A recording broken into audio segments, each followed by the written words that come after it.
Comment peut-on posséder 78% de diamants de la planète, 89% de platine, dont la moitié de la production est utilisée par l'industrie automobile, 81% de chrome, 61% de manganèse, 60% de cobalt, 20% de la production mondiale d'uranium, 90% des réserves de platinoïdes, 80% de coltan, 70% de tantal, 40% des réserves aurifères et 10% des réserves pétrolifères. Bref, comment peut-on détenir le tiers des réserves mondiales, tout minerai confondu, et rester le continent le plus pauvre du monde?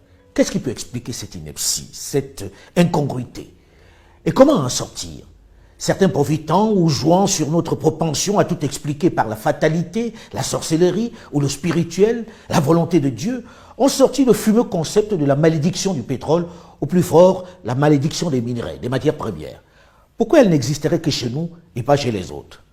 Pourquoi le pétrole serait une bénédiction pour les pays du Golfe, tels que l'Arabie Saoudite, le Koweït et autres Qatar, et il serait une malédiction pour le Congo-Brazzaville, pour l'Angola, pour le Tchad, pour la Guinée équatoriale, pour le Nigeria?